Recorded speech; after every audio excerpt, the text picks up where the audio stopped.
Il est 13 h. Bonjour chers téléspectateurs d'Afrique Sport TV. Bienvenue pour ce journal que nous débutons avec le joueur ivoirien annoncé dans le viseur de plusieurs grands clubs européens. Le milieu de terrain international ivoirien Franck Kessié pourrait finalement prolonger au Milan AC. Franck Kessié n'a toujours pas trouvé d'accord avec le Milan AC pour paraffer un nouveau bail en fin de contrat au mois de juin 2022. L'ancien joueur de l'Atalanta sera libre de s'engager où il le souhaite à compter de janvier prochain si les choses ne se décantent pas dans le sens souhaité par les Rossoneri. Mais le milieu de terrain serait sur le point de trouver un accord avec le club lombard.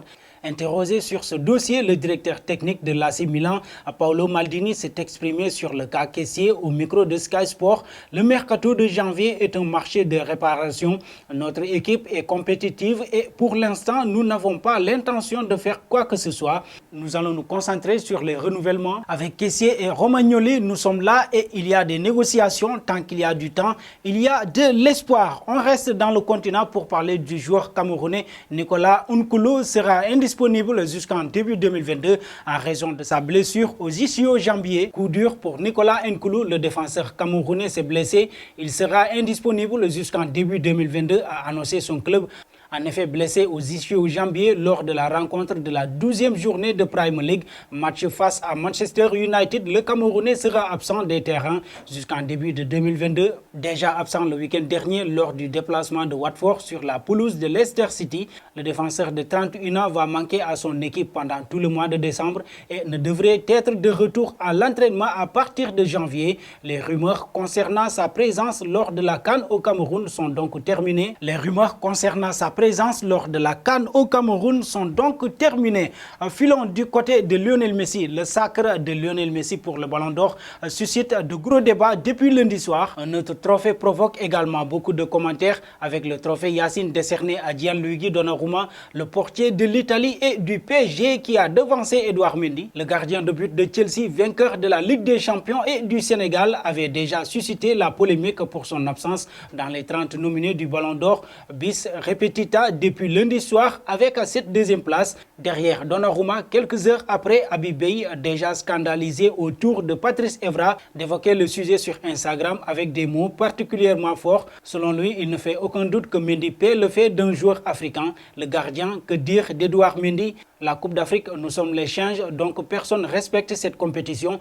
Pour l'ancien international français, il ne fait aucun doute que les joueurs africains et le football africain en général manquent de considération. Nous sommes la seule compétition où vous devez quitter votre club, partir pendant 3 semaines et jouer cette coupe, car en Afrique, nous avons toujours une petite place, à lâcher Evra avant de conclure de manière combative. Mais les choses vont changer, a dit Evra, et nous allons du côté de l'Espagne pour parler du FC Barcelone qui continue d'avancer sur son mercato et se rapproche considérablement de l'un de ses objectifs. Depuis plusieurs semaines, c'est le festival des rumeurs dans les médias catalans et espagnols qui sont restés sur leur faim l'été dernier. Et ce mercredi, on apprend que Juan Laporta et ses hommes ont avancé 2 dossiers qui deviendront peut-être les 2 premières recrues hivernales. L'arrivée de Dani Alves ne pouvant être considérée comme telle, le premier mène à Ferran Torres qui semble être l'objectif prioritaire pour renforcer le secteur offensif. L'accord avec l'international espagnol serait total et ce dernier serait même prêt à baisser son salaire pour révertir la tunique barcelonaise. Mais Manchester City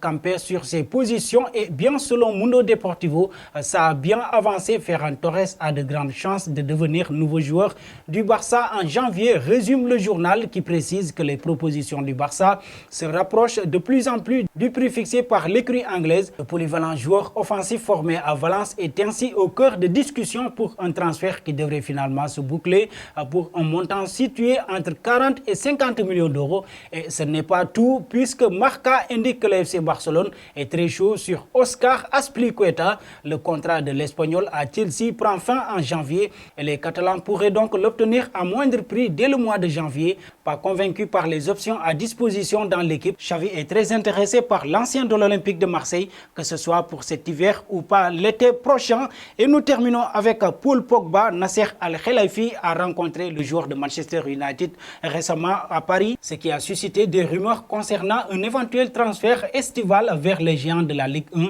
alors que le contrat de Paul Pogba à Manchester United expire cet été et que rien n'est indique que le milieu de terrain est signé un nouveau bail. Son départ semble de plus en plus probable.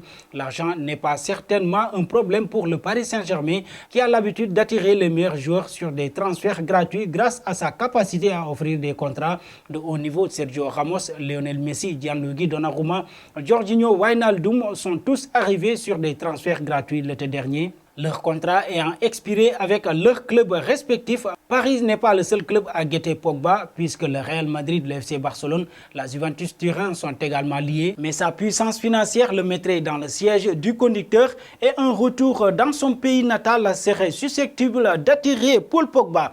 Et nous arrivons au terme de ce journal que nous bouclons avec la question du jour. Combien de balles a récupéré Paul Pogba avec Manchester United lors de son dernier match? Merci et très bonne journée à tous.